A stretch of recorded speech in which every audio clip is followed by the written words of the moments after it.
Mientras ellos salen entonces, vamos a estar abriendo nuestras Biblias y yo les invito a que me acompañen una vez más a Primera de Crónicas capítulo 21.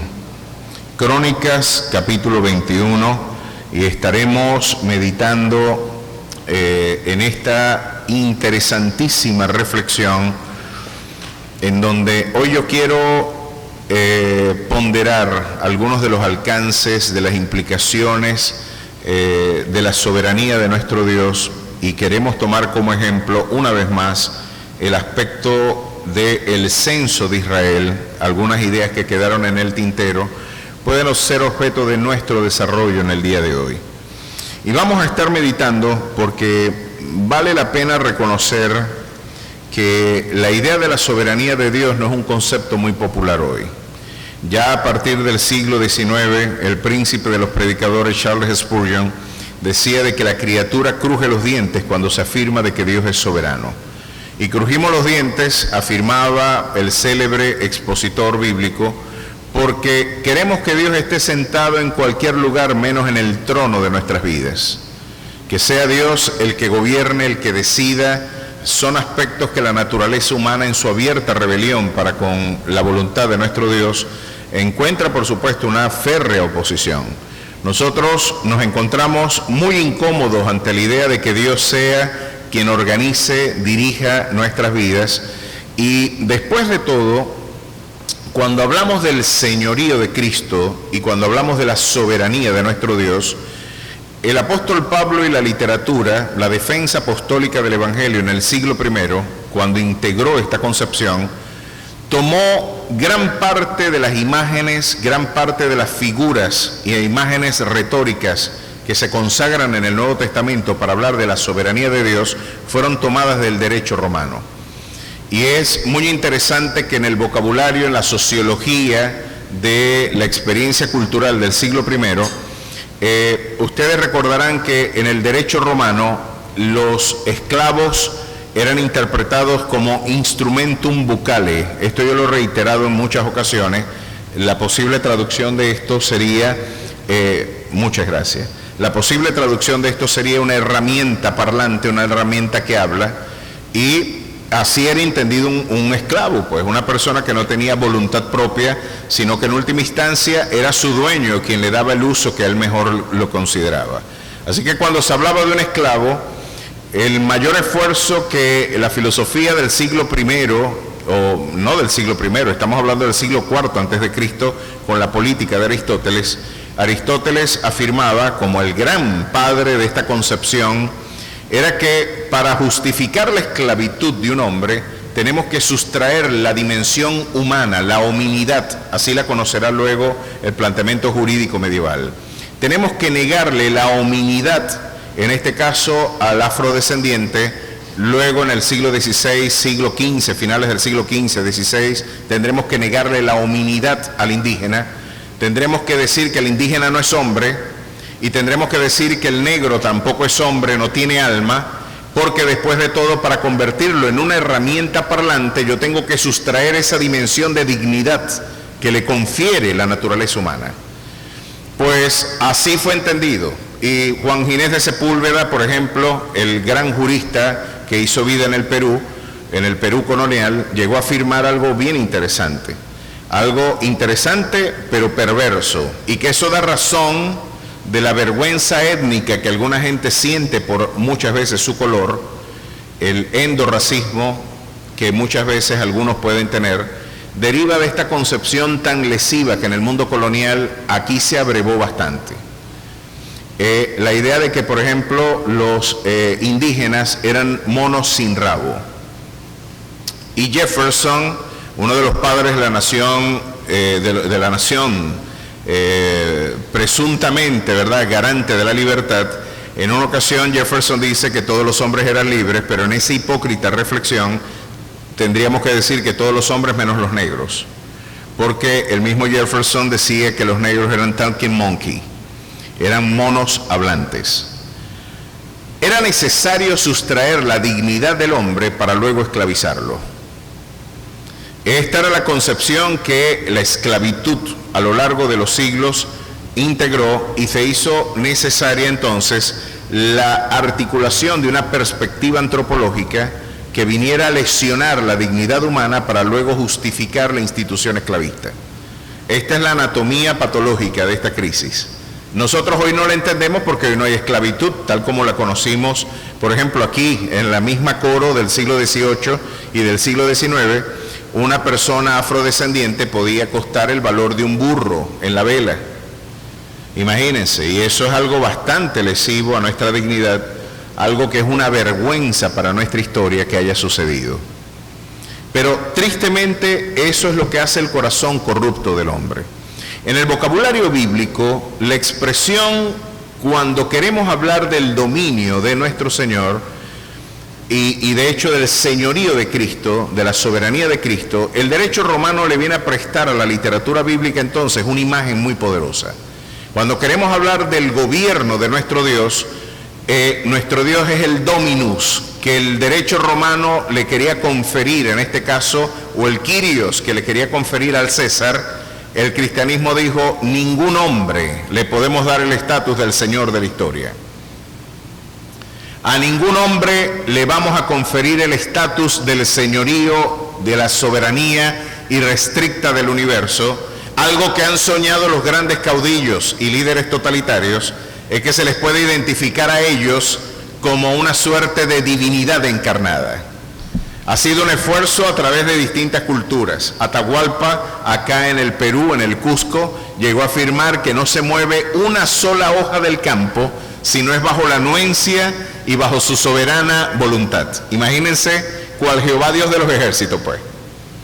Atahualpa. Luego entra en crisis la guerra civil, ¿verdad?, del Perú, que permitió luego que Pizarro tomara ocasión de la debilidad de un poderosísimo imperio precolombino. Pero se vio que eran dioses muy débiles porque perdían el poder. El faraón, cuando entró en litigio con Moisés, él se consideraba un dios, y sus brujos, y cuando hacían ellos las mismas prácticas mágicas y podían hacer lo mismo que Moisés estaba haciendo, lo que le quería decir: yo soy un Dios y tengo el mismo poder que el Dios Jehová que tú representas. Hirohito en el Japón, la estocada final que le dieron los aliados, y en este caso el general MacArthur, cuando triunfa a los Estados Unidos en la guerra del Pacífico, y Hirohito, el emperador japonés, expuesto ante los medios de comunicación y tiene que decirle al mundo: yo no soy Dios. Quizás ahí se le dio la estocada final a la soberbia de un imperio que tenía hombres que incluso se sacrificaban, como los kamikaze, estrellándose contra los portaaviones americanos porque ellos consideraban que le estaban rindiendo culto a un Dios humanado.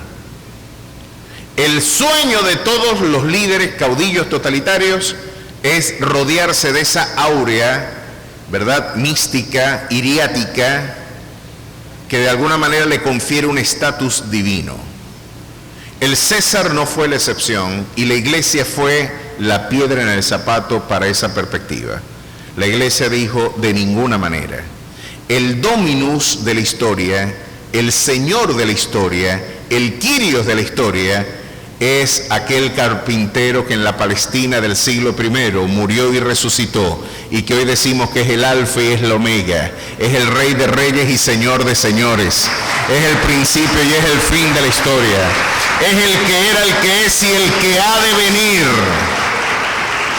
Él es el señor de la historia, y así crujan los dientes los poderes de este siglo, Él es el Señor. Miren qué mal le ha ido al hombre cuando Jesucristo no es el Señor de sus vidas. Terminan negándole la humanidad al indígena, terminan negándole la humanidad al negro, terminan negándole la libertad civil a los hombres. Cuando un hombre se diviniza, decía Chesterton, cuando existe sacrificio humano, siempre va a haber, cuando existe sacrificio humano, siempre va a haber un culto al animal. Lo podemos poner en contraposición lógica. Cuando se le rinde culto a la criatura, siempre terminamos por deshumanizar la condición del hombre. nos deshumanizamos. La idolatría es totalitaria, el paganismo es totalitario. El paganismo sustrae las libertades civiles porque es la conclusión lógica de un modelo corrupto de espiritualidad, siempre terminará negando las libertades de aquellos que abrazan este sistema. Así que hablar de la soberanía de Dios, decía Spurgeon algo que vale la pena, quiero citarlo porque este fue un extracto de un sermón de este célebre, extraordinario predicador. Ustedes verán que yo lo cito con mucha frecuencia y esto lo hago con todo propósito porque quiero que ustedes lo lean. Me encantaría que ustedes leyeran sus discursos, sus sermones que traspasaban el océano Atlántico. Para sus momentos la gente esperaba no una serie de Netflix, sino el sermón de Spurgeon. Lo esperaban en las dos costas del Atlántico. Y esperaban no quizás el último capítulo de Vikingos o de Game of Thrones o el último capítulo de La Casa de Papel. Estaban esperando con ansias, era el último sermón de Charles Spurgeon. Ahora miren lo interesante de lo que él dice. Escuchemos con atención porque yo hoy quiero que pensemos y reflexionemos en el alcance de este concepto. Nuestro Dios está en los cielos, Él hace todo lo que quiere. Salmo 115, verso 3. El Señor hace todo lo que quiere en todo el cielo y la tierra y en los mares y en sus profundidades. Salmo 135, 6. Muy bien. Por otro lado, no hay doctrina más odiada por los mundanos como la grande, estupenda, pero sin embargo, la doctrina más cierta de la soberanía, del infinito Jehová. Los hombres permitirán que Dios esté en todas partes, excepto en su trono. Le permitirán estar en su taller para modelar mundos y hacer estrellas. Le permitirán estar en su limosna para dispensar sus limosnas y otorgar sus mercedes. Le permitirán sustentar la tierra y sostener sus columnas, o encender las lámparas del cielo, gobernar las olas del océano en constante movimiento. Pero cuando Dios asciende a su trono, entonces sus criaturas rechinan los dientes, y cuando proclamamos su entronizado Dios y su derecho de hacer lo que quiere con los suyos, de disponer de sus criaturas como mejor le parezca, sin consultarles en el asunto, entonces es que somos silbados y execrados, y entonces es que los hombres se vuelven a sus oídos sordos, se vuelven un oído sordo a nosotros, porque Dios en su trono no es el Dios que ellos aman. Un Dios soberano no es un Dios que la gente quiere. Y tiene mucho sentido. La oposición a la soberanía divina es esencialmente ateísmo. Y si no fuera por la gracia soberana, ninguno de nosotros habría seguido el camino del cielo. Estoy cada día más convencido de que la diferencia entre un hombre y otro no es la diferencia entre el uso de la voluntad, sino la diferencia de la gracia que se le ha sido otorgada. Aleluya, porque nuestro Señor Dios Todopoderoso reina. A su nombre sea la gloria. Apocalipsis 19:6. Y estas palabras me siguen erizando la piel, a pesar de que fueron integradas en la segunda mitad del siglo XIX. La gente no quiere al Señor en su trono. No nos gusta la idea de su señorío, porque un Dios soberano no es el Dios que yo quiero amar. Yo necesito un Dios manipulable, un Dios al que yo pueda manipular, un Dios al que yo le pueda decir lo que Él tiene que hacer. Un Dios sin trono, un cristianismo sin estructura, la idea de un Dios que está sujeto a la voluntad del hombre y que puede ser objeto de manipulación por la coreografía de su dimensión litúrgica, es la idea que ha fascinado al mundo posmoderno. Un Dios que puede ser objeto de manipulación de mi voluntad. Miren qué exabrupto, miren qué herejía. Sin embargo, es el Dios más popular del día de hoy. Y sobre todo es un Dios al que se puede entrar en contrato mercantil con Él, porque después de todo, si yo doy una ofrenda, Él está obligado en un pacto mercantil a hacer lo que yo le diga que Él hizo, lo que yo le diga que Él haga. Pues esa caricatura neocarismática con tanta divulgación mediática no es el Dios de las Sagradas Escrituras. Y les reitero que este Dios es un Dios soberano. Es fundamental este concepto. Y miren algo interesante acá. Vamos a leer ahora sí, Primera de Crónicas 21:1. Pero Satanás se levantó contra Israel e incitó a David a que hiciese censo de Israel. Pero Satanás se levantó contra Israel e incitó a David a que hiciese censo de Israel. Continuamos con nuestro personaje extraordinario. Y ahora nos vamos a encontrar en la forma en la que la soberanía de nuestro Dios ahora se congrega, se integra a la visión de un Dios que soberanamente dirige los rumbos, los hilos de la historia. Vamos a ver algo interesante, mis queridos hermanos, porque cuando leemos el texto paralelo, cuando leemos el otro texto que nos habla de este evento, por ejemplo, si usted me acompaña a 2 de Samuel 24, 1 al 7, usted se va a conseguir con un detalle bien interesante. En 2 de Samuel 24, miren lo que sucedió aquí. Interesante, verso 1. Volvió a encenderse la ira de Jehová contra Israel e incitó a David contra ellos a que dijese: ve, haz un censo de Israel y de Judá. Ahora la pregunta es esta: ¿quién incitó a David? Jehová, porque volvió a encenderse la ira de Jehová contra Israel e incitó a David contra ellos a que dijese. O aquí dice: pero Satanás se levantó contra Israel e incitó a David. Parece que el autor de Primera de Crónicas y el autor de Segunda de Samuel tienen un problema editorial. La edición de Segunda de Samuel dice que fue Jehová. La edición de Primera de Crónicas dice que fue Satanás. Y nos encontramos ante un problema. ¿Cuál de los dos incitó realmente a David a hacer un censo? Y aquí nos encontramos porque, como diría, creo que fue el doctor Salvador de Lutri, el que llegó a afirmar de que Satanás se convirtió en el Freud de los evangélicos, y esto lo dice él porque los evangélicos le echamos toda la culpa al diablo de lo que pase, ¿no? Usted está en una oficina, mucha gente repudia la idea de que Dios es soberano, pero nuestra concepción folclórica de la fe sí cree que Satanás puede hacer cosas sin ningún permiso. Que Satanás sí puede gobernar vidas sin ningún tipo de restricción ni límites. Usted se consigue un adúltero en una entrevista y el adúltero: lo que pasa es que el Satanás me hizo pecar. Y yo pequé porque Satanás... Ok, muy bien, Satanás te tentó, pero ¿quién pecó, vos o el diablo?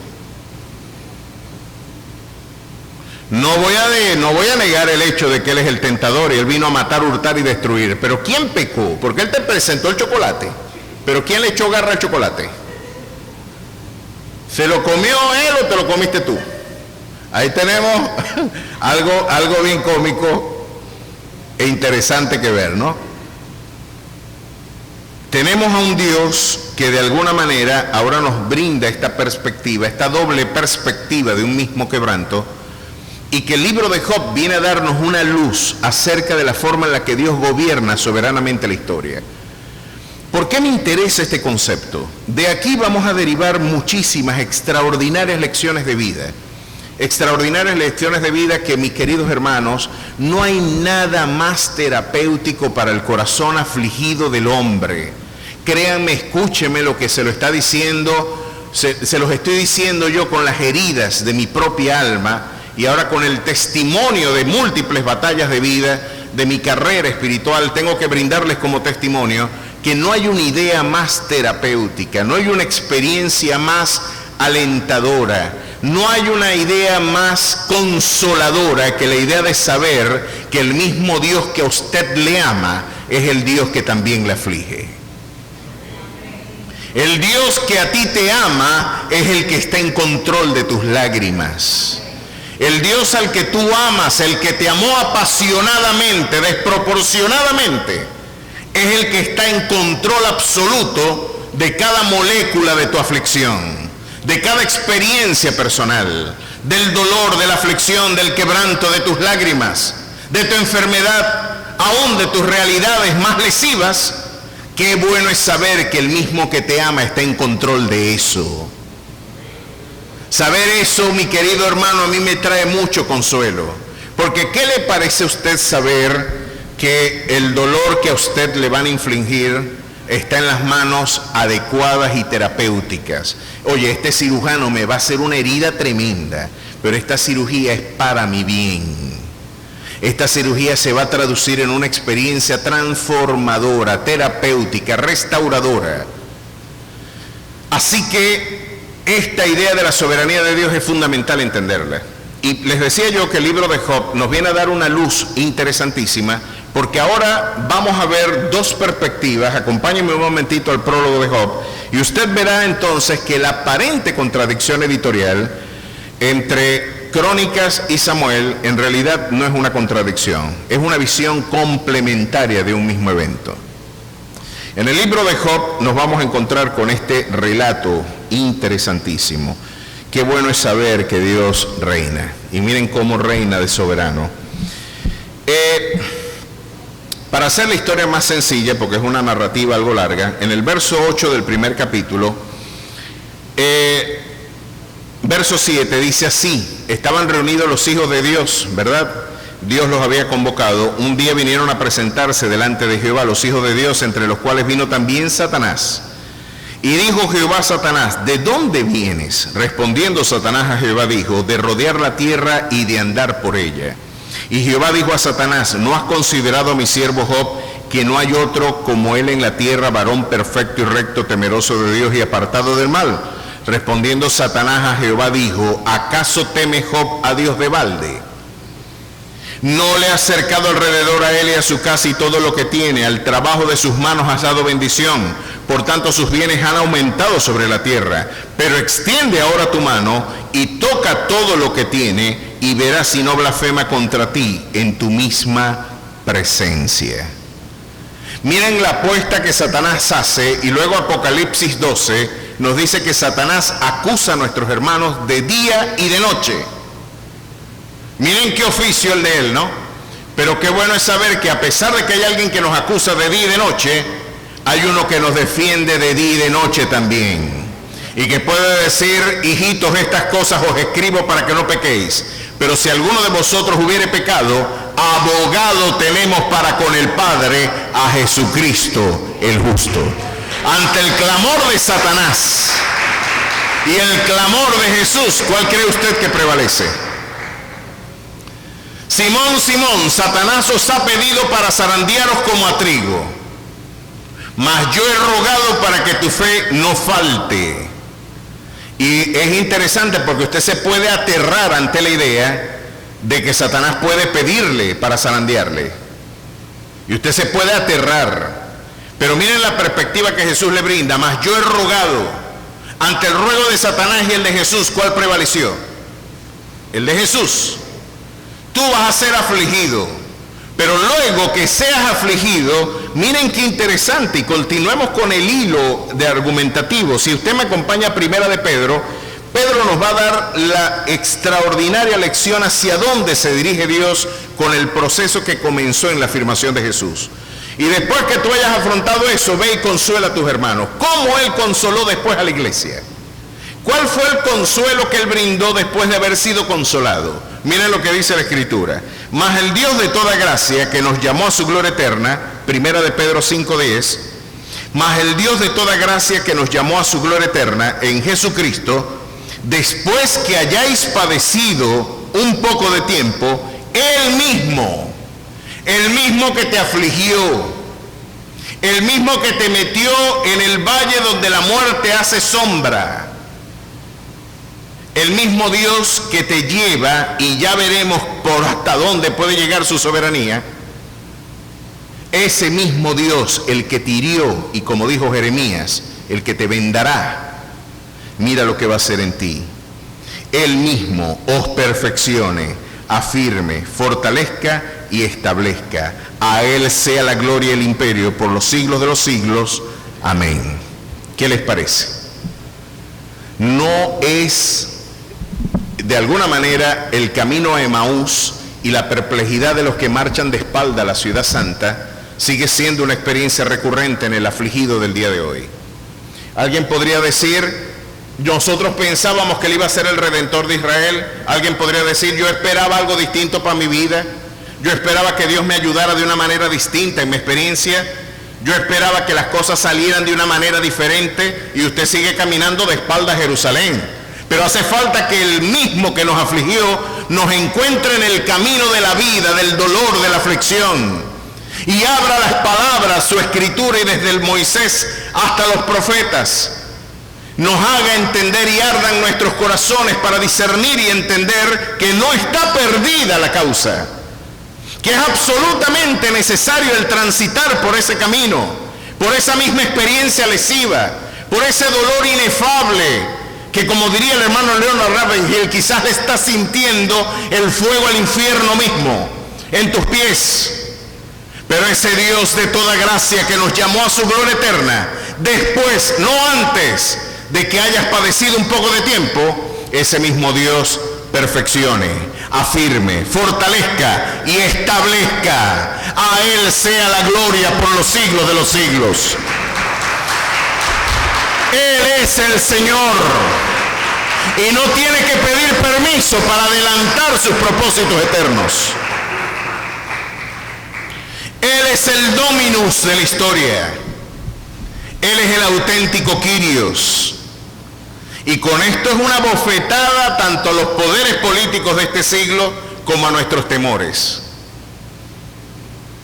Estoy leyendo un libro, hermano, que estoy, como decimos nosotros, envenenado.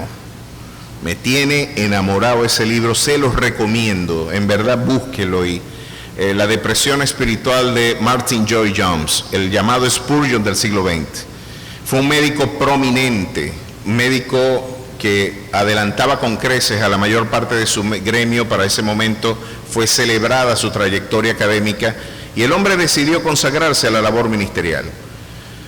Tuvimos uno de los hombres más capaces del siglo XX. En Inglaterra han sucedido cosas muy interesantes en la iglesia, sin duda alguna, inglesa, británica, y este hombre extraordinario escribió, es un conjunto de 9, 10 sermones que él integró en este libro, La depresión espiritual, y él dice que una de las razones de la depresión espiritual es nuestra disfunción doctrinal. Hay doctrinas que de usted abrazarlas, irremisiblemente usted va a terminar deprimido. Es la consecuencia lógica de perder el rumbo de la verdad. ¿Por qué es tan importante la verdad y por qué la apologética es tan importante para el ejercicio de preservación de la fe y de la iglesia? Algo que pueden ver, hoy muchos detractores tienen el quehacer apologético, porque dice, chico, eso es un acto de soberbia intelectual de los miembros de la iglesia, querer imponer sus ideas al resto del mundo. Y hoy tenemos algunas estadísticas que algunas organizaciones que se han dado la tarea del control demográfico del comportamiento de la iglesia, los jóvenes millennials hoy dicen que no quieren evangelizar porque les parece, a pesar de que tienen una espiritualidad fervorosa, a pesar de que pueden vivir una vida de experiencia de culto muy profunda, muchos de ellos dicen, no quiero evangelizar porque me parece un acto totalitario de atropello a la alteridad, al reconocimiento del otro, querer imponer mi fe a otra persona. Y ellos, sin quererlo, han abrazado el relativismo cultural. Tu Islam es tan verdadero como mi cristianismo, tu brujería es tan verdadera como la mía, vamos a respetarnos todos. Esta visión de abrazo universal que hoy el Papa Francisco tiene, ustedes han visto esa propaganda, ¿no? Donde el Papa dice, pone un islámico, pone un budista, pone a un católico, pone un judío y pone quizás hasta un ateo por ahí. Dice, todos tenemos algo en común, todos somos hijos de Dios, todos somos hijos de Dios. A los que creen en su nombre.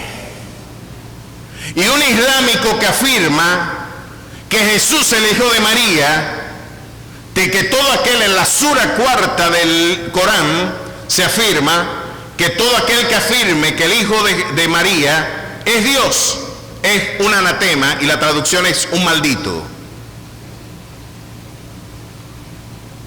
¿Puede usted hermanarse con alguien que afirme que es un maldito el que afirme que Jesús, el Hijo de María, es Dios. Aquí es donde está la dimensión combativa de nuestra fe. Aquí es donde nuestras estupideces posmodernas, porque no hay nada más riguroso que la lógica, tu relativismo epistemológico te está llevando a caminos sin salida, de contradicción abierta. Y cuando tú abrazas doctrinas falsas, la depresión es inevitable. Porque conoceréis la verdad, y es la verdad la que te hará libre. A su nombre sea la gloria. El fundamento de la libertad es la verdad. Y se pelea por la verdad, porque el precio de la libertad es la permanente vigilancia, decía Jefferson. Se tiene que pelear por la verdad, porque el precio de esa libertad, mi querido hermano, es la permanente vigilancia. Aquí tenemos un Satanás que nos acusa de día y de noche y que está velando por ver cómo nos desvía del auténtico propósito, de quitarnos la mirada de Cristo. Y aquí usted puede ver, claro que sí, Satanás está diciendo, este Job del que tú te ufanas como tu hijo, está celebrando su vida, pero este hombre no es tan bueno como tú crees. Tú le quitas el bienestar material y tú vas a ver el auténtico rostro de ese hombre. Cuando él no tenga la comodidad que hoy disfruta, cuando él no tenga la solvencia económica que él tiene, cuando él se encuentre afrontando privaciones, enfermedades, disfunciones familiares, deja que él pruebe un poquito del dolor para que tú veas qué tan rigurosa, qué tan plácida es su vida espiritual. Y miren lo que sorprendentemente Dios responde. Vuelva al libro de Job, capítulo 1, verso 12. Dijo Jehová a Satanás, he aquí todo lo que tiene está en tu mano, solamente no pongas tu mano sobre él. Y salió Satanás de delante de Jehová. ¿Usted puede creer que Dios le dio permiso a Satanás para afligir a Job? Y déjeme darle un resumen de lo que Dios le dio permiso que Satanás hiciera. Mis queridos hermanos, presta atención. Le quitó 10 hijos el mismo día. Le quitó todo su patrimonio. Era un hombre riquísimo y se quedó sin un llavín. Se quedó sin nada. Pero encima de eso, cuando él recibió la noticia de que perdió todas sus riquezas y perdió a sus 10 hijos, usted puede imaginarse el dolor de perder a toda su familia en un mismo día. Hermano, eso, yo con razón, este libro los evangélicos le tienen miedo. Los predicadores de la prosperidad lo odian.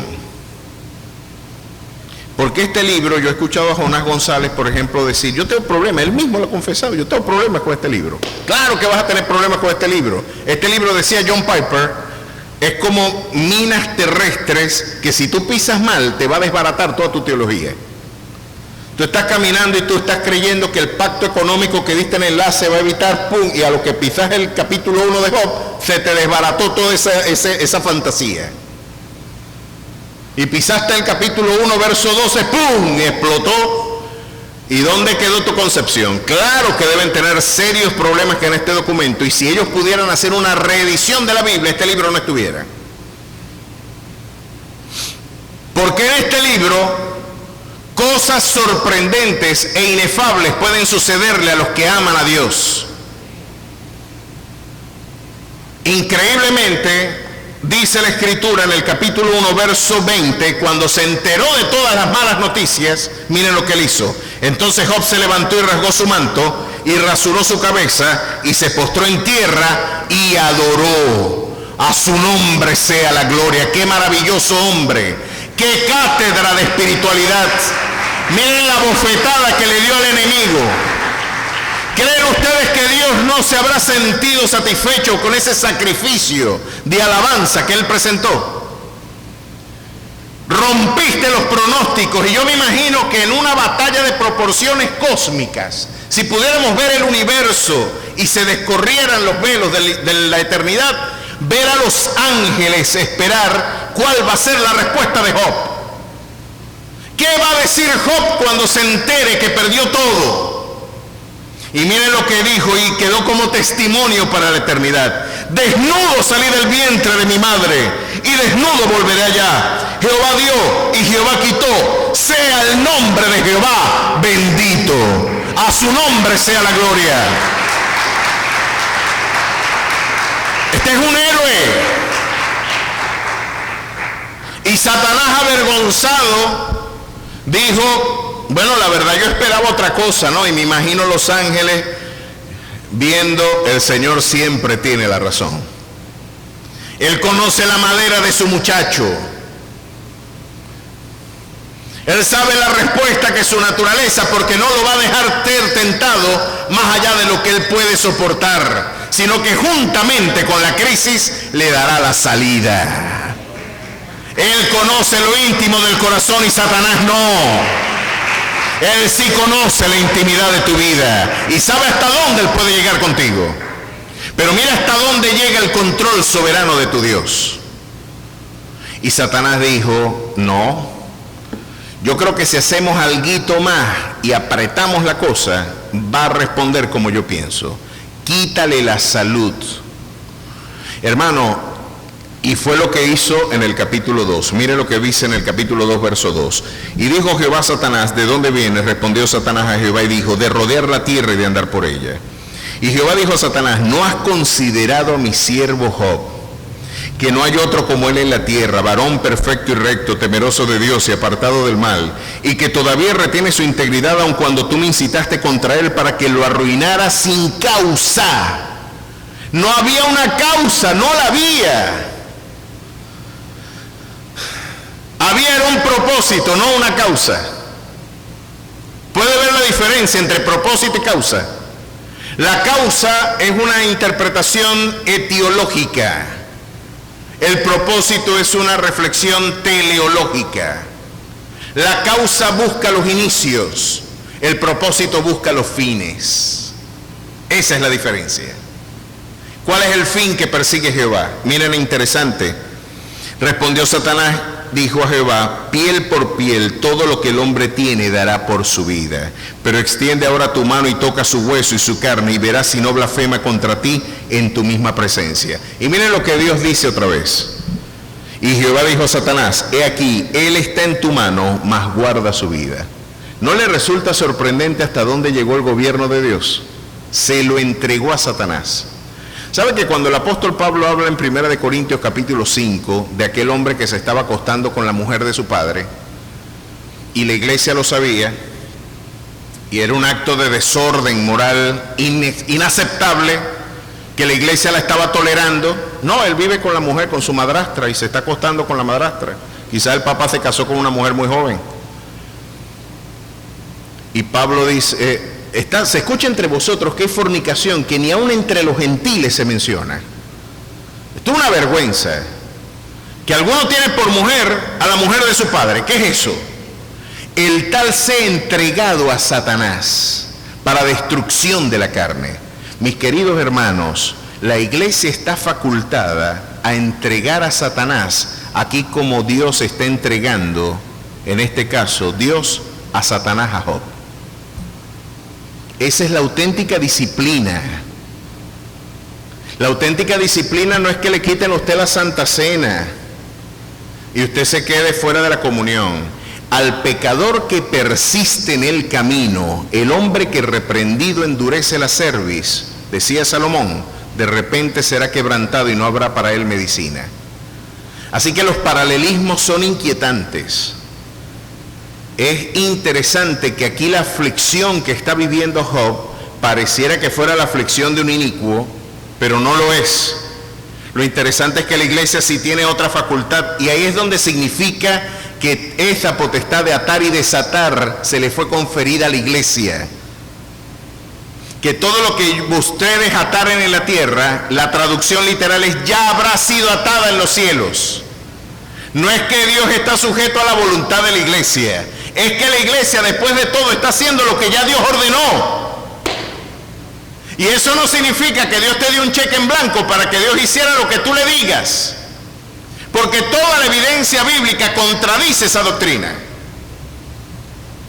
Así que la concepción auténtica es que Dios le da la facultad a la iglesia, porque Él soberanamente delega esa función de incluso poder entregar a Satanás para destrucción de la carne, a fin de que el espíritu sea salvo en el día del Señor. Es un texto complejo. Pero lo que aquí está sucediendo con Job, lo inquietante es que no había ninguna razón para que él lo viviera. Ya usted verá por dónde vamos. Permítame, ¿me están siguiendo? Yo sé que el ejercicio argumentativo quizás lo estoy haciendo un poco extenso, pero lo interesante es que ahora a este hombre le dicen, apuesta por su salud y tú lo vas a ver. Cuando usted explora qué estaba sufriendo Job, la Escritura dice que le salían de su carne, sentía como si sus huesos hirvieran y salían gusanos de sus miembros. ¿Puede usted imaginarse una persona? Esto ha sido un debate interesantísimo en el gremio de los cristianos médicos, tratando de interpretar cuál sería el padecimiento que Job sufrió producto de que Satanás lo hirió con una sarna maligna. Muchos dicen que fue lepra, otros dicen que fue una psoriasis brutal, muchos, pero lo inquietante es que tenía gusano su piel.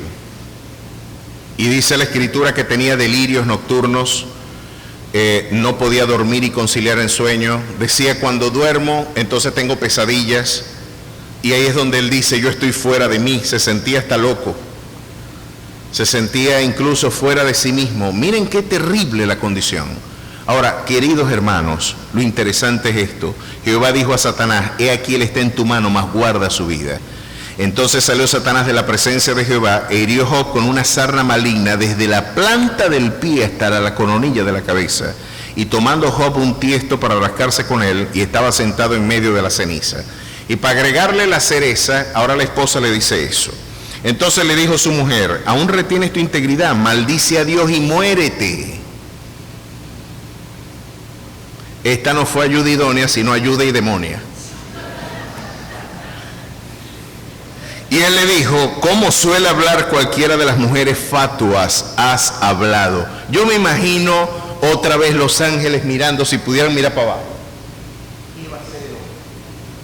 Usted se imagina a Miguel, ¿verdad? El arcángel Miguel, el arcángel Gabriel, las huestes celestiales, demonios y ángeles, una enorme nube de testigos. ¿Qué va a hacer Job? Ya lo perdió todo, falta su salud. Y me imagino, ¿cómo va a ser su respuesta?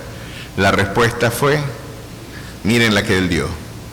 Recibiremos de Dios el bien y el mal no lo recibiremos. En todo esto no pecó Job con sus labios. Y nos dictó una cátedra de la única forma coherente de poder soportar el dolor. El bien yo lo recibí de Jehová, y el mal también lo recibí de él. ¿Por qué es terapéutico esto que Job dice y que luego dice que no pecó Job con sus labios al decirlo? Porque, mi querido hermano, hasta que usted no entienda que Jesucristo es el Señor de tu crisis, tú no experimentarás consolación. Es absolutamente necesario. Así que cuando Satanás incitó a David a censar el pueblo, y luego el otro texto dice que la ira de Jehová se incendió contra Israel e incitó a David a que censara el pueblo, ¿quién fue el que lo incitó realmente? Jehová. ¿De qué manera? Utilizó a Satanás, porque miren lo interesante de esta perspectiva, es que hasta Satanás está sujeto a esa voluntad soberana. Y hay algo que hay que recordarle, no solamente al mundo espiritual, sino también a la iglesia. No se le olvide, mi querido hermano, para aquellos que tienen a Satanás por el Freud de nuestra culpa, de que toda lengua y toda rodilla se doblará y toda lengua confesará que Jesucristo es el Señor para la gloria de Dios Padre. Él es el Rey de reyes y Señor de señores, el Rey del cielo, de la tierra y de debajo de la tierra. Así que déjeme ilustrar, aquí Dios está dando un gesto de soberanía. Satanás lo envié. Y usted dirá, ¿puedes demostrarme eso? ¿Puedes demostrarme de que Dios puede enviar a un demonio para promover este tipo de circunstancias? Acompáñenme un momentito, por favor, a Primera de Reyes. Y en Primera de Reyes nos vamos a conseguir con un evento en el capítulo 22, donde el profeta Micaías viene a hablarle a un profeta corrupto, a un rey corrupto, y en este caso el rey corrupto era Acab, pues la corrupción por antonomasia de Israel. Su mujer Jezabel es conocida por todos como pues el modelo del matriarcado corrupto pagano, que vino pues a instituir el culto asirio-fenicio en la cultura hebrea del siglo VII antes de Cristo, del siglo VIII antes de Cristo, y nos encontramos pues ante pues la corrupción institucionalizada. Pues aquí tenemos a líderes caudillos políticos que gobernaban con brujos, ¿verdad que sí? Caudillos que gobernaban con brujos, que el asesor espiritual no era Billy Graham, no es un Martin Lloyd-Jones o un Spurgeon como la reina Victoria de Inglaterra, no, que es el brujo de la cuadra, ese es el asesor que le enseña chamanería y que hacen sacrificios y que violentan incluso los sepulcros de las ciudades para sacar huesos y hacer ritos. Ese es el tipo de liderazgo del que estamos hablando, el de Acab y el de Jezabel. Miren lo que está sucediendo acá. Y el mensajero que había, llegó un momento de crisis donde entra en guerra Israel y Acab le dice a Josafat, vamos a pelear juntos y de alguna manera vamos a buscar orientación para la guerra. Y para hacerles palabras más o menos, mire lo que pasó. Y el mensajero que había ido a llamar a Micaías, el profeta que hablaba de parte de Jehová, le habló diciendo, he aquí que las palabras de los profetas a una voz anuncian al rey cosas buenas. Ellos declararon y decretaron cosas buenas, Micaías. No se te ocurra decirle al rey algo distinto. Ya ellos decretaron, declararon, proclamaron y lo ataron. Le va a ir bien en la guerra, rey Acab. Y miren lo que le dice el emisario, sea ahora tu palabra conforme a la palabra de alguno de ellos y anuncia también buen éxito, decláralo tú también. Mira que está en un bojote, toda la confraternidad de pastores, de profetas, están diciendo que todo va a salir bien. No vas a ser tú la voz disidente como siempre, ¿vale? Te vas a meter en problemas. Y él, mira lo que Micaías dice, lo que un hombre de Dios siempre debe responder. Vive Jehová, que lo que Jehová me hablare, eso diré. Vino pues el rey, y el rey le dijo, Micaías, iremos a pelear contra Ramot de Galat y la dejaremos. Él le respondió, sube y serás prosperado, y Jehová le entregará en mano del rey. Profetizó para bien. Pero yo me imagino que lo hizo de una manera tan irónica, lo hizo de una manera tan sarcástica, que miren lo que respondió el rey. El rey le dijo, ¿hasta cuántas veces he de exigirte que no me digas sino la verdad en el nombre de Jehová? Seguramente le dijo, anda, que muy bonito te va a ir. Anda, anda. Vamos a salir de un problema en esta nación cuando tú vayas para allá. Anda, que te va a ir muy bello, te va a ir. Y yo me imagino que él diría, me querés mamar el gallo, ¿no? Yo te exijo que me hables lo que Dios te dijo. Le digo, ¿tenés pantalones para escuchar a Dios? Ahora sí tenés, amárrese el pantalón y entonces escuche lo que Jehová tiene que decirle entonces. Y aquí viene y le dice, entonces le dijo, yo vi a todo Israel esparcido por los montes, como ovejas que no tienen pastor. Y Jehová dijo, estos no tienen señor, vuélvase cada uno a su casa en paz. Y el rey de Israel dijo a Josafat, no te lo había dicho, ninguna cosa buena profetizará acerca de mí, sino solamente el mal. Le dijo, yo vi a Israel que estaban dispersos como ovejas que no tienen pastor, es decir, está diciendo, te van a matar. Y cada quien se va a tener que devolver a su casa fracasado, porque en esa guerra Israel va a perder. Y miren lo que sucedió. Entonces le dijo, oye pues palabra de Jehová, yo vi a Jehová sentado en su trono y todo el ejército de los cielos, ahí estaban hablando de los ángeles y también de los demonios. Miren esto, estaban junto a él a su derecha y a su izquierda. Y Jehová dijo, ¿quién inducirá a Acab para que suba y caiga en Ramot de Galad? Y uno decía de una manera y otro decía de otra. Y salió un espíritu y se puso delante de Jehová y dijo, yo le induciré. Y Jehová le dijo, ¿de qué manera? ¿De qué manera vas a inducir a que Acab vaya para la guerra? De esta manera, yo saldré y seré espíritu de mentira en boca de todos sus profetas. Y él dijo, le inducirás y aún lo conseguirás. Ve pues y hazlo así. Y ahora he aquí que Jehová ha puesto espíritu de mentira en la boca de todos tus profetas, y Jehová ha decretado el mar acerca de ti. ¿Qué les parece? Estos profetas decretaron que le iba a ir bien a Acab. No hay que el que decreta se cumple. Hermano, un poquito de sentido común cuando escucha a Cash Luna en ese tema. Aquí había una confraternidad de ministros decretando, declarando, amarrando y proclamando y profetizando que le iba a ir bien a Acab. ¿Y sabe qué? Ese decreto venía del infierno mismo. Y usted podrá decir, ¿cómo es posible? Dios envió un espíritu de engaño en los labios del profeta para que creyeran la mentira. Sí, Jehová es soberano. Y hay una razón por la que Dios hace esto. Primera de Tesalonicenses nos lo explica. Es tremendo, mi querido hermano, las implicaciones formidables de hasta dónde la soberanía de nuestro Dios puede llegar. Esto, de alguna forma, debe ser objeto de nuestra reflexión. Hasta ahora, miren lo que inquietantemente lo está diciendo Dios, de alguna forma,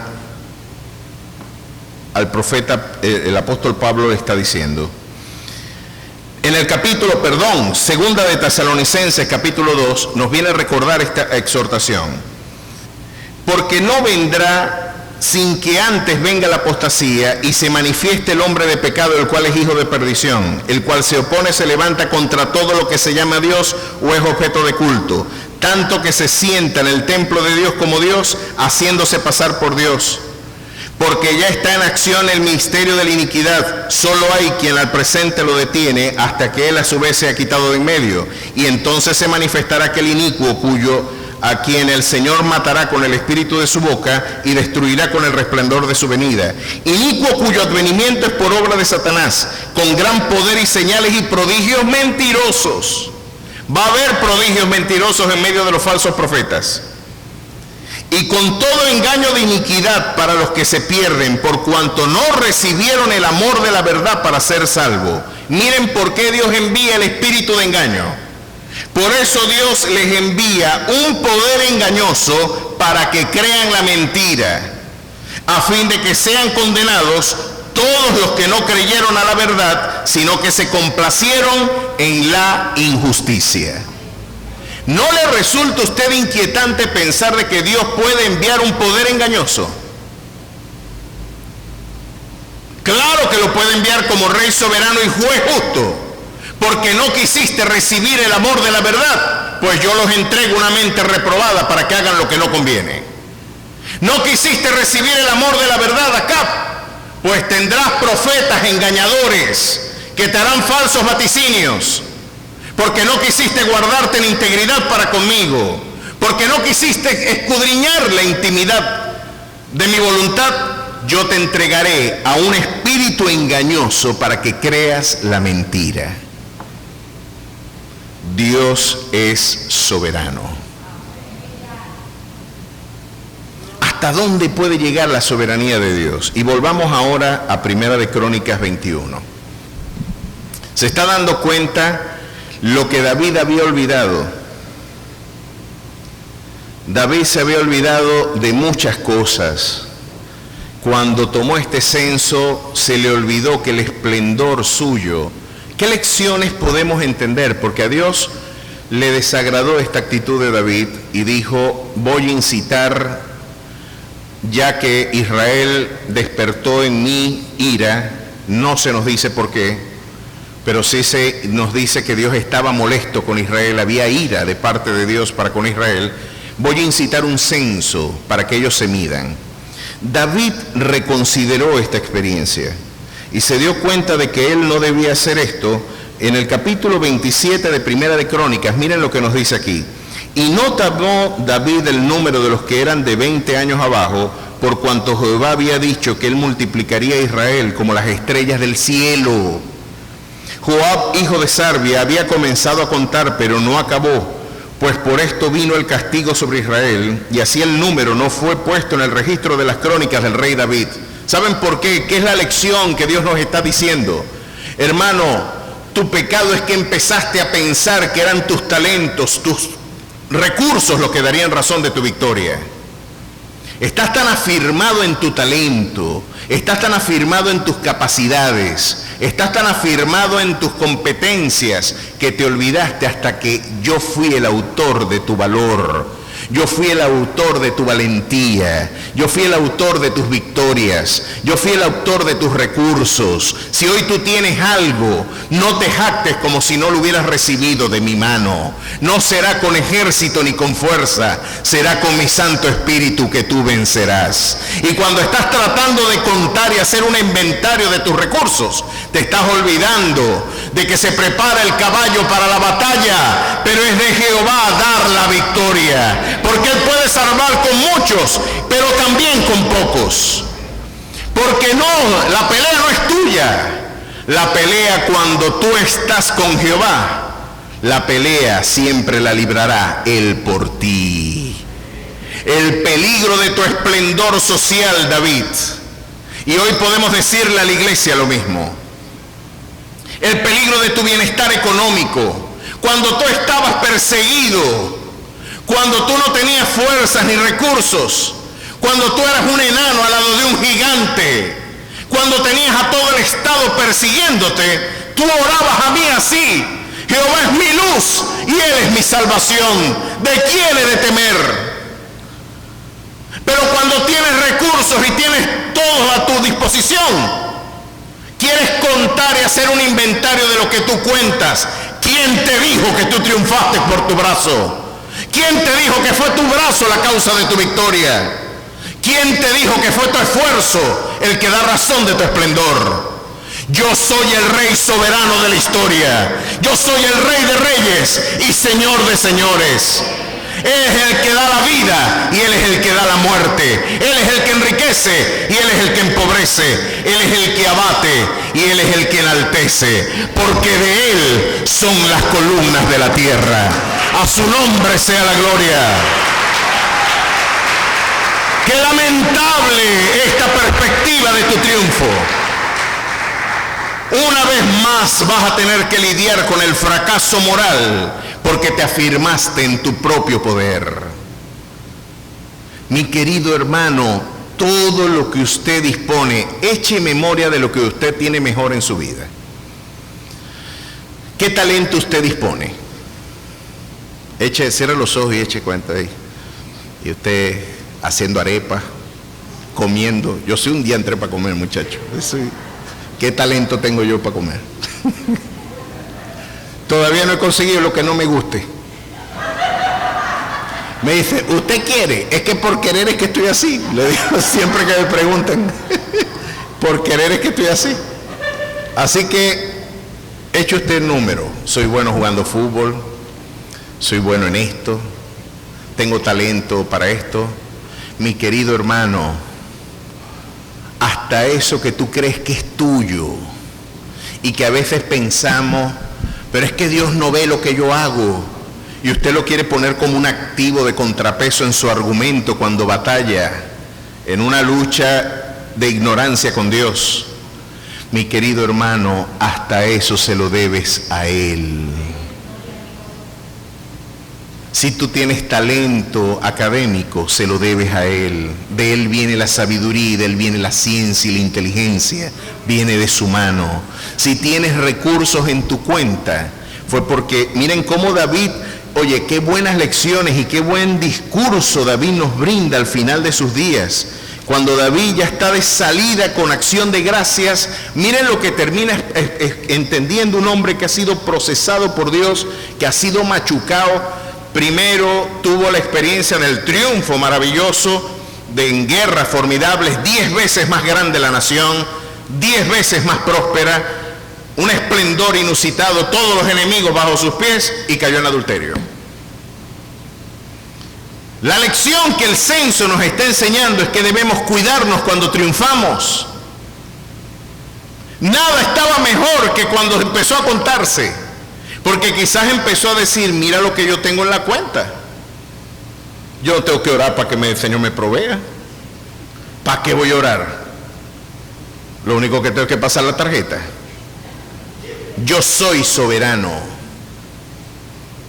Porque yo soy el que me proveo. Que el Señor reprenda. Porque ese es el principal, mi querido hermano, la soberbia es la madre de todos los pecados. Y la soberbia no solamente se traduce cuando usted se interpreta en imágenes interétnicas o intersubjetivas como una persona con mayor valor que el resto de la gente. La soberbia es ese sentido de autosuficiencia que te pone en el abismo del fracaso. Tú no eres autosuficiente. Por mucho que te esfuerces, vano le es al hombre si Jehová no edificare la casa. En vano trabajan los que le edifican. Si Jehová no guardare la ciudad, en vano vela la guardia. Pero después de varios machucones, porque los hombres de Dios tenemos que estrellarnos a veces contra la pared, es que usted llega a cantar así. Miren qué bonito cantaba David. Y como decía John Piper, usted puede saber mucho de la experiencia teológica de una iglesia por lo que la iglesia canta. ¿Qué canta la iglesia? Asimismo se alegró mucho el rey David y bendijo a Jehová delante de toda la congregación, y dijo David: bendito seas tú, oh Jehová, Dios de Israel, nuestro Padre, desde el siglo y hasta el siglo. Tuya es, oh Jehová, la magnificencia y el poder, la gloria, la victoria y el honor, porque todas las cosas que están en los cielos y en la tierra son tuyas. Tuyo, oh Jehová, es el reino, y tú eres excelso sobre todos. Las riquezas y la gloria proceden de ti, y tú dominas sobre todo. En tu mano está la fuerza y el poder, y en tu mano el hacer grande y el dar poder a todos. Primera de Crónicas, capítulo 29, verso 10. Qué bonito cantaba David después de esta experiencia. Mi querido hermano, lo interesante de esto es que usted debe, y creo que la lección fundamental de toda esta experiencia lesiva, el testimonio histórico de David, es que tu confianza siempre debe estar puesta en el Señor. Si tú no entiendes la soberanía de Dios, te vas a meter en problemas. En algún momento que tú tomes una decisión donde tú eres el Señor de tu vida, vas a tener problemas. Todo lo que le quite supuestamente el trono de nuestras vidas a Dios, te va a meter en problemas. Cuando tú quieres contar tus recursos, cuando tú quieres afirmarte en tu poder, cuando tú quieres contar con tu destreza, yo creo que el mejor esfuerzo del hombre es este. Vano es yo confiar en caballos. Estos confían en carros y estos confían en caballos, mas nosotros del nombre de nuestro Dios tendremos memoria. Eso es salud espiritual. Y después de todo, esa salud espiritual se traduce en salud emocional. Porque usted puede dormir tranquilo y dice: chico, ¿y cómo duermes tú? Pues puedes dormir porque yo sé quién está en control del universo. Y puedes tener la virtud del cielo, que es la paz. Mi querido hermano, ¿cuánto necesitamos tener paz? ¿Sabe que usted debe explorar hasta qué punto esta experiencia? ¿Y qué hizo David? me equivoqué. Ignoré el alcance hasta dónde llega el gobierno de mi Dios y quizás mi esplendor me hizo afirmarme en mis propios talentos. Pero David dice, el texto paralelo, que le dolió en el corazón. Y la expresión hebrea nakab que emplea allí el autor sagrado, sobre todo en Samuel, es la expresión de una ciudad que fue devastada y fue derrumbada a su cerco de seguridad. Así que el corazón de David, cuando se dio cuenta que se equivocó, se sintió como una ciudad a la que le tumbaron sus murallas. Y dijo, yo, Dios mío, yo después de haber cantado que tú eres el fundamento de mi fuerza, hoy estoy contando mis recursos para darle la gloria a mi esplendor, para darle el crédito a mi esfuerzo, para darle el crédito a mi brazo. Pues le dolió el corazón y sintió su corazón como una ciudad devastada. Y dice, estoy en grande angustia, ruego yo que caiga en la mano de Jehová, porque sus misericordias son muchas en extremo, pero que no caiga en mano de hombres. Pues miren qué interesante, ahora sí entendió. Yo quiero que mi aflicción, yo quiero que el dolor mío sea administrado por la mano de Jehová. El sol le va a dar a todos los hombres, porque Él hace salir el sol sobre buenos y sobre malos. Pero la sombra del Omnipotente solamente va a estar sobre los que se acercan al abrigo del Altísimo. Esa sombra va a alcanzar es al que decide refugiarse en Él. Así que qué buena lección nos dio David, mientras invito a los músicos que estén pasando al frente. ¿Hasta dónde llega tu gobierno en mi vida, Señor? ¿Hasta dónde puedes tú gobernar? ¿Y cómo esto se traduce en salud emocional? Pues en reposo, en la serena calma de que las circunstancias están bajo el gobierno soberano de Dios. Sabe que este Dios nos da algunas pistas editoriales bien interesantes. En 2 de Samuel hay cosas que sonarían políticamente incorrecto decirlas. En el capítulo 12, verso 14, mas por cuanto el asunto hiciste blasfemar a los enemigos de Jehová, el hijo que te ha nacido ciertamente morirá. El hijo que tuvo con Betsabé en su pecado, y Natán se volvió a su casa, y Jehová hirió al niño. ¿Qué le parece a usted pensar que Dios puede herir a un niño? ¿Hasta dónde llega el alcance de su soberanía? Pues mi querido hermano, en medio de este laberinto de circunstancias que pueden llenar de perplejidad tu corazón, porque sin duda la noche, cuando es oscura, no hay rumbos, no hay direcciones, y el consuelo parece que se aparta de nuestras vidas. Muchas veces puede ser con una causa como la que David incurrió en imprudencia al querer contar sus recursos y atribuir la gloria a su propio brazo militar. O a veces viene sin causa como el afligido y justo Job. Pero en medio de tus pruebas hay 3 ideas que tú tienes que abrazar con todo entusiasmo cuando la noche se pone oscura. La idea número 1 es que Dios te ama.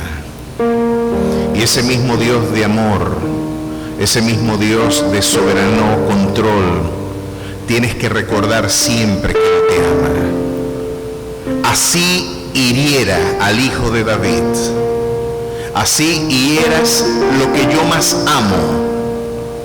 Yo sé que son motivos de amor los que se esconden detrás de tus elecciones. Y cuando usted interpreta la vida en términos de amor, todo se resemantiza y todo adquiere un color distinto.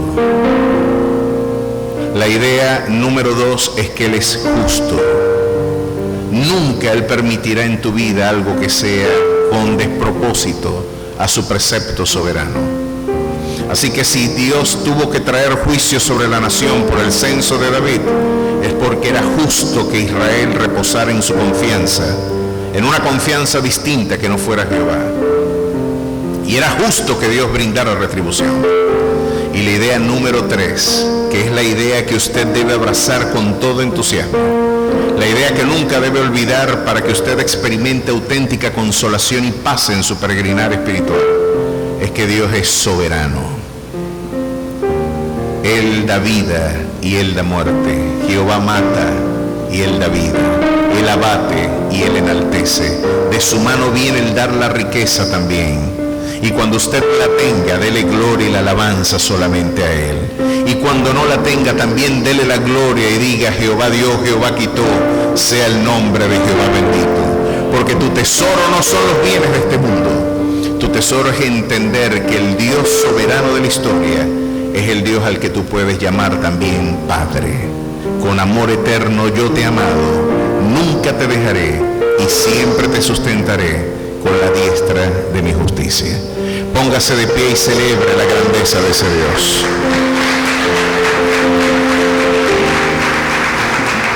Celebre que Él ha sido bueno y para siempre su misericordia. ¿Saben que dejé un cabo sin? Porque este es un tema que a mí me fascina. Yo puedo hablar por esto todo el día. Pero dejé una historia donde usted se preguntará: ¿y qué pasó con Acab? ¿Qué pasó con la profecía que dio Micaías? Porque Micaías le dijo: métanlo en la cárcel porque este hombre nunca ha profetizado el bien para mí. Y Micaías: métalo en la cárcel y denle póngalo a comer pan y agua hasta que yo vuelva. Y Micaías le dijo: si tú vuelves, Jehová no habló a través de mis labios, tú vas a morir. Y sabe que Acab dijo: chico, yo me voy a disfrazar y voy a invitar a Josafat para que pelee la guerra conmigo, para que el juicio caiga sobre Josafat y no sobre mí. Me voy a disfrazar y voy a encubrir mi identidad. El único que va a ir ataviado con ropaje de esplendor va a ser Josafat. Él sí se va a meter en problemas y la profecía que este vaticinó para mí va a caer sobre aquel. Me voy a disfrazar. Y se escondió y dijo: me le voy a escapar a la voluntad de Dios. Miren qué necedad la del hombre. Me voy a escapar al vaticinio divino. Yo puedo manipular a ese Dios. Después de todo, yo tengo el poder en Israel. El brazo militar, el brazo político, el brazo económico de esta nación reposa en mi poder y en mi mano. Y se escondió, y dice la Escritura que un soldado tiró una flecha a la aventura, como haciendo un tiro al aire. Un tipo agarró el tiro y hizo ¡pah!, lo tiró para allá, sin mirar ni apuntar. Y esa flecha que tiró a la aventura cayó en la juntura de la armadura y no pudo salir de la batalla porque arreció y se murió desangrado Acab. Y llevaron su cuerpo, y como dijo el profeta, se cumplió, que Israel todos para sus casas se recogieron, lavaron el carruaje del rey y los perros bebieron la sangre del rey, como lo dijo el profeta del rey Acab. Donde se bañan las prostitutas y donde los perros beben agua, allí ellos mismos beberán tu sangre. Y como Jehová lo dijo, Jehová lo hace. Porque Él no es hijo de hombre para que mienta. Él no cambia. Él es el mismo ayer, hoy y por los siglos. ¿Qué debe ser la respuesta de la iglesia frente a esta solemne verdad? Pues más vale que usted con obediencia, con sacrificio de alabanza, doble sus rodillas ante su presencia y diga: tú eres el Rey soberano de la historia y no yo. Tú eres el Rey de mi vida y no yo. Yo no soy el protagonista de mi vida, el protagonista de mi vida eres tú. Ya no vivo yo, sino que vive Cristo en mí. ¿Cuántos quieren vivir de esa manera para el Rey? Dios y Padre Celestial, gracias por este precioso día. Gracias por tu preciosa palabra que es lámpara a nuestros pies y lumbrera a nuestro camino.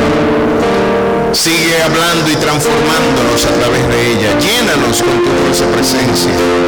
Espíritu Santo amigo, ilumina los ojos de nuestro entendimiento para que con solemne reverencia nuestras vidas puedan ser un fruto de santificación, de consagración a ti, al único y auténtico Rey de Reyes y Señor de Señores. Perdónanos por afirmarnos en nuestras fuerzas. Perdónanos por reposar nuestra confianza en nuestro propio brazo, porque se prepara el caballo para la batalla, pero es de Jehová dar la victoria. A ti damos la gloria, el poder y el imperio por los siglos de los siglos. Amén y amén. Que Dios me les bendiga, mis amados hermanos, que Dios me les guarde. Celebre la grandeza de ese Dios. Vamos a despedirnos con mucha alegría y con mucho gozo.